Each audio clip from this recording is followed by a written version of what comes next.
गुरुदेव, अध्यात्म का क्या तात्पर्य है? धन्यवाद। अध्यात्म का मतलब ये है कि आत्मा को अध्यात्म कहते हैं। आत्मा और परमात्मा को अध्यात्म कहते हैं। वो अध्यात्म सर्वत्र है।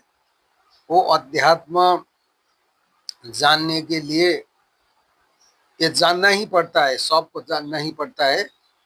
इसीलिए इनको अध्यात्म कहते हैं। अध्य का मतलब पहला है। आत्मा का मतलब आत्मा तो है ही। जैसे कि सबसे पहला क्या है? आत्मा है। बीच में भी क्या है? आत्मा ही है। अंत्य में भी क्या होगा? वही आत्मा ही होगा। इसी को अध्यात्म कहते हैं। हमारे जीवन में अध्यात्म की क्या भूमिका है? अध्यात्म की भूमिका तो ये है, अध्यात्म ही है। जीवन का मतलब जीवन ही अध्यात्म है। जैसे जीवन में तीन प्रकार का जीवन होता है: आदि भौतिक जीवन, आदि दैविक जीवन और आध्यात्मिक जीवन। ये तीनों का एकीकृत करना ही मूल अध्यात्म है। इसलिए अध्यात्म तो स्वयं सब है। सब सब अध्यात्म ही है। ये अध्यात्म को जानना ही पड़ेगा। परिवार, समाज, देश एवं विश्व के प्रति हमारी क्या जिम्मेदारियां हैं? हमारे कंधे पर बड़ा जिम्मेदारी है, क्योंकि विश्व ही अध्यात्म है। अध्यात्म होने से भी अध्यात्म को अभी तक नहीं जाना है। तो विश्व को सर्वप्रथम तो स्वयं को जानना है। स्वयं को जानने के बाद विश्व को अध्यात्म का ये है, जीवन ये है, जगत ये है, परिवार ये है, सब इनको फिर सिखाना पड़ेगा। यही हमारा कर्तव्य है। विश्व में शांति, खुशहाली, संपन्नता कायम करने में अध्यात्म का कैसे सदुपयोग किया जा सकता है? जब तक अध्यात्म का अनुभूति नहीं होते हैं, तब तक विश्व में शांति, विश्व में का तो बात दूर ही है। घर में भी शांति नहीं होगा, स्वयं में भी शांति नहीं होगा। इसलिए सर्वप्रथम तो स्वयं को जानना पड़ेगा, अध्यात्म क्या है। इसके बाद परिवार को, इसके बाद विश्व को ये सिखाना आवश्यक है। जी, जिज्ञासा, शोध, अध्ययन को युवा वर्ग विशेष पे कैसे रोचक एवं उपयोगी बनाया जा सकता है? जिज्ञासा जिज्ञासा का मतलब ऐसा होता है कि जिज्ञासा करने से पहले किससे जिज्ञासा करें। जैसे कि अथा तो ब्रह्म जिज्ञासा है। तो अथा तो ब्रह्म जिज्ञासा का मतलब ये है, अथ का मतलब अब, अत का मतलब इससे अब। अ, इनका मतलब ये है कि जिज्ञासा करने से पहले शास्त्र का अध्ययन करना चाहिए, तब जिज्ञासा होगा। और रिसर्च ये है, रिसर्च को मतलब ये खोज करना है। खोज करने में कहाँ से खोज होगा, ये भी करना पड़ेगा। यही आधुनिक जीवन में कितनी जो है प्रदूषण व्याप्त है, इसका आपके मुताबिक क्या समाधान ऐसा है। जैसे कि आधुनिक का मतलब तो हर आदमी नहीं ये समझ पाते हैं। आधुनिक का मतलब ऐसा है। आ का मतलब सब हर जगह है। धू का मतलब धुएं कंपनी धातु से जैसे ये धुला देते हैं।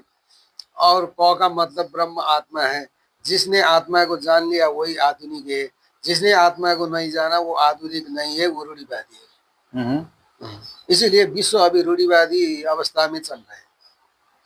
कोई आधुनिक नहीं। तो आपके मुताबिक इसका क्या समाधान है? थोड़ा समाधान ये है कि स्वयं को जानना पड़ेगा, तब आधुनिक होगा। ऐसा है कि कोई नूतन वस्त्र धारण करने से आधुनिक नहीं होगा। कोई हर प्रकार के खाने से आधुनिक नहीं होगा। आधुनिक का मतलब ये है कि आत्मा है, आत्मा को आधुनिक कहते हैं। वही आत्मा को जो जानेगा वही आधुनिक है, और सब आधुनिक नहीं है। शिक्षक और प्रशासक यानी कि नेता, किसी का भी लीडर, किसी भी देश का है, वैसे उसकी समाज में क्या महत्वता है विकास में, समाज के विकास में? ऐसा है। जैसे कि शिक्षक है, शिक्षक का मतलब है कि जैसे सरकार ने करिकुलम शिक्षा के लिए बनाते हैं, पाठ्यक्रम बनाते हैं। वो पाठ्यक्रम के आधार में जो पढ़ाते हैं उनको शिक्षक कहते हैं। जी। और वही शिक्षक ने प्रोडक्ट किया हुआ नेतागण है। इसलिए किस देश के कैसे कैसी शिक्षा हो उसके हवा पानी के आधार में उनके जनजीवन के आधार में जो तैयार किया हो उनका पाठ्यक्रम कहते हैं। लेकिन अभी विश्व में ऐसा हुआ कि पाठ्यक्रम स्वयं को बना नहीं पाते हैं, दूसरे बना देते हैं। इसीलिए इसके कारण से जो जितने नेता है, जितने शिक्षक है, वो केवल काम कर रहा है, उसके लिए काम कर रहा है, लेकिन राष्ट्र के लिए जनता के लिए काम नहीं है, अभी तक नहीं हो पाया है। जी। समस्त प्राणियों का प्रकृति से क्या संबंध है? प्रकृति ही समस्त प्राणियां ही है, क्योंकि प्रकृति का मतलब ऐसा है जैसे माया, महतत्व, अहंकार, पंचमहाभूत को एकीकृत होकर के जो एकीकृत हो उनको प्रकृति कहते हैं। वही प्रकृति का व्यापक प्रकृति में एक अंश को प्राणी कहते हैं। प्राणी ही प्रकृति है, प्रकृति ही प्राणी है। आर्टिफिशियल इंटेलिजेंस जो आज आधुनिक समाज में मॉडर्न जो बच्चे हैं, तो आज मानव ज्ञानी हो रहा है उससे या आलसी या बुद्धू बन रहा है? अभी ऐसा है क्योंकि बनावटी संस्कार तो बनावटी होता है। बनावटी का मतलब ये है कि जो अंतकरण से बात करते हैं वो बनावटी है। इनका मतलब अंतकरण का मतलब ये है मन बुद्धि चित्त अहंकार। अभी बुद्धि से काम कर रहा है, मन से काम कर रहा है, चित्त से अहंकार से काम कर रहे हैं। ये मन बुद्धि चित्त अहंकार ही आर्टिफिशियल है। जो इनका मूल स्रोत ही आर्टिफिशियल है, इससे काम किया तो सब आर्टिफिशियल ही होता है। इसलिए आर्टिफिशियल से ऊपर जाना पड़ेगा।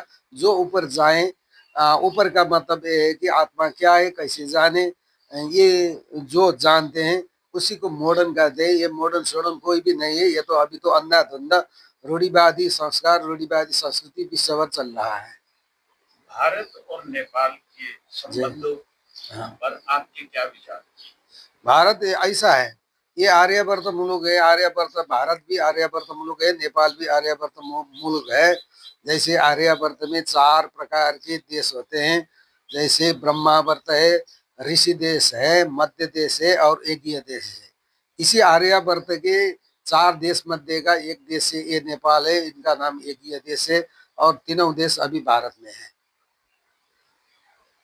भारतीय संस्कृति और नेपाल संस्कृति के जो नजदीकियां हैं उनके ऊपर आप अपने निजी अनुभवों को जरूर साझा करें। ऐसा है, ये अंतिम प्रश्न है मेरा। अच्छा ऐसा है। ऐसा ये है कि जैसे कि भारतीय इतिहास भी कहाँ से शुरू हुआ? वेद से शुरू होते हैं। नेपाल भी वेद से ही शुरू हुआ है और भारत और नेपाल का इतिहास एक ही है, एक ही है। इसीलिए अभी ये राजनीति स्तर में भी ऐसा कहते हैं कि रोटी बेटी का संबंध है, ऐसा ही संबंध है। और संस्कृति का संबंध आदान प्रदान है और शास्त्रों का आदान प्रदान है और धर्म का आदान प्रदान है। एक ही प्रकार के है नेपाल और भारत के। धन्यवाद आपका। आपको आपको भी धन्यवाद प्रश्नों के लिए। आपका ये संदेश आपके नेपाल के अलावा भारत और विश्व में आपकी ये हमारा संवाद जो है जाने का प्रयास है। अच्छा ठीक है। आपका आशीर्वाद बस इस तरह से बना। धन्यवाद, जय हो।